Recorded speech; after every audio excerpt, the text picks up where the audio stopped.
Assalamu alaikum. Bandura, hypocrisy. Nowadays, hypocrisy is in everywhere in our daily life. Not only that, hypocrisy is in international politics, national politics. কোথায় নাই? আমরা হয়তো মনে করতাম আমাদের দেশের পলিটিশিয়ানরাই শুধু মিথ্যাবাদী, ধোঁকাবাজ, দুর্নীতিবাজ। না, তা না। ইন্টারন্যাশনাল পলিটিক্স আরো অনেক বেশি ডার্টি। আপনারা দেখেন এই যে গাজা অ্যান্ড ইসরায়েল ওয়ার, সেখানে ইসরায়েল যেভাবে অত্যাচার, অবিচার, নির্যাতন, নিপীড়ন করে যাচ্ছে, মানুষ মেরে যাচ্ছে নির্দ্বিধায়, নির্বিচারে, শিশু, মহিলা, বৃদ্ধ, কোনো বাছ বিচার নেই, সুযোগতা। কীট পতঙ্গের মতো মানুষকে দুমড়ে মুছিয়ে মেরে ফেলছে। কিন্তু এই যে international politics, super power leader, super power politician যারা আছেন, president, prime minister, United Nation, secretary of United Nations, কে কি করতেছে, কি করতে পারতেছেন? কথা হচ্ছে, আসলে কি করতে চাচ্ছেন, শুধু কথা বলতেছেন, নাকি কিছু করতে পারতেছেন না? এটা কি আদৌ বিশ্বাসযোগ্য যে একটি দেশ ইসরায়েলকে কেউ থামাতে পারতেছেন না, কোনোভাবেই তাদেরকে দমানো যাচ্ছে না, এরকম মনে হচ্ছে? কিন্তু আমার কাছে তা মনে হয় না। আমার কাছে মনে হয় এরা সবাই, অনেকেই সুপার পাওয়ার, অনেকেই ইসরায়েলের সাথে জড়িত। আদারওয়াইজ একটি ছোট্ট দেশ, যত যাই বলেন, ইসরায়েল একটি ছোট দেশ, সেই দেশ ইউনাইটেড স্টেটের মতো সুপার পাওয়ারের কথা শুনবে না? এটা কি যুক্তিসঙ্গত? তাহলে কি বোঝা যায় যে United state incompetent to control Israel? I don't believe that way.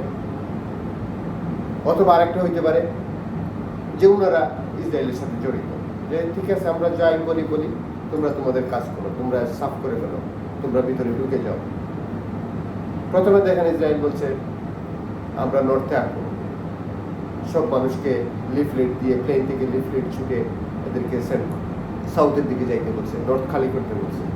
ওরা নর্থে গেছে, মানুষ মারছে, হত্যা করছে। তারপরে সাউথ, সেম কথা সাউথে, যে তোমরা সাউথ ছাড়ো, আবার লিফলেট ছাড়ছে, প্লেন থেকে লিফলেট দিছে, তোমরা ছাড়ো, তোমরা চলে যাও, অন্য জায়গায় যাও। কোথায় যাও সেটা বলে না, চলে যাও। সমস্ত মানুষগুলি এখন লাস্ট আশ্রয় নিয়েছে কোথায়? রাফায়। রাফাতে ছোট্ট একটা পত্রিকা, ছোট্ট একটা অংশ, 10-15 লক্ষ লোক সেখানে আশ্রয় নিয়েছে। এখন বলতেছে ইসরায়েল যে আমরা রাফাতে করতাম। আমেরিকা বড় বলতেছে না, তোমরা কোনোভাবেই সেখানে যাইতে পারো না, এটা হবে, এটা এগেনস্ট দ্য ল, তোমরা এগেনস্ট দ্য হিউম্যান রাইটস কাজ করতেছো। ইউনাইটেড নেশন তার বলেই যাচ্ছে, অথচ তারা কিন্তু রাফাতে দেখেন আক্রমণ করলো।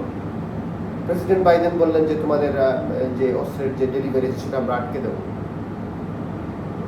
বললেন আগের দিন বললেন আটকে দিয়েছি, সেকেন্ডে আবার নতুন করে একটা অ্যালটমেন্ট ছেড়ে দিলেন ইসরায়েলের জন্য। যুদ্ধের বিমান, এটা সেটা, গাড়ি, তারপরে হচ্ছে যে বিভিন্ন, আপনারা জানেন, বিভিন্ন ইকুইপমেন্টের দরকার হয় একটা যুদ্ধে, সব কিছু আবার দিয়ে দিলেন। তার মানে কি, ইনডাইরেক্টলি ওনারা আসলে সমর্থন করে, যেটা বলে সেটা হচ্ছে বলার জন্য বলে, ওয়ার্ল্ডকে দেখানোর জন্য বলে, আসলে দে আর টুগেদার উইথ ইসরায়েল। এই জন্য আমাদের আশাবাদী হওয়ার কিছু নেই। আশাবাদী হওয়ার তো প্রশ্ন উঠে না। গত 6 মাসে আশার আলো কেউ দেখে নাই। 30-35 হাজার লোক অলরেডি মেরে গেছে। There already been killed 30,000-35,000 people, and most of them, like more than 15,000-16,000 people, are children, women and old. So এটা কোন হিউম্যান রাইটসে পায়?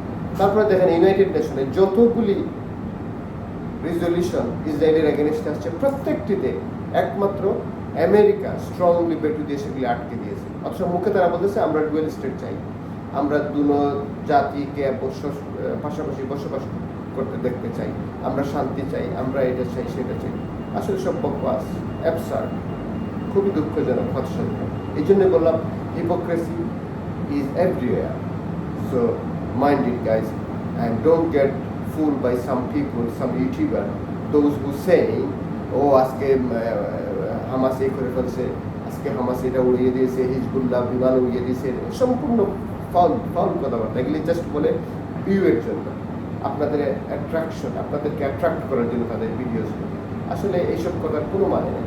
যে মানে হতো তাহলে 6 মাসে এইসব নিউজে, এইসব প্রোগ্রামগুলো যেভাবে হামাসের সফলতা, হিজবুল্লাহর সফলতা, ইরানের সফলতা দেখানো হচ্ছে, এতদিনে তো ইসরায়েল ধ্বংস হয়ে যাওয়ার কথা, ইসরায়েল তো সারেন্ডার করে ফেলার কথা। আসলে কি তাই হয়েছে? তো কমপ্লিটলি পকবাস, হিপোক্রেসি, দোনো সাইডে হিপোক্রেসি। এবং লাস্টলি আমি বলবো, Hamas make a mistake, Hamas move was a wrong, complete wrong. There wasn't ready for, where is your plan B, where is your backup plan? তোমরা একটা দুর্ঘটনা ঘটাই ফেললা, ভিতরে যে নিরীহ মানুষ মেরে ফেললা বা দোষী মানুষ মারলা, অনেক নিরীহ মানুষ তো মারছো। 1200 people you guys killed, 1000 to 1200 people, then most of them are innocent civilian. তো তোমরাও তো অন্যায় করছো। So you guys are start this. So এখন 35,000 মানুষ মারা গেছে, এই জন্য দায়ী কে? অনেকাংশে হামাস দায়ী, অনেকাংশে Hamas responsible. Because of Hamas, Israel get opportunity to attack on you. You guys should understand that. Anyway, thank you very much.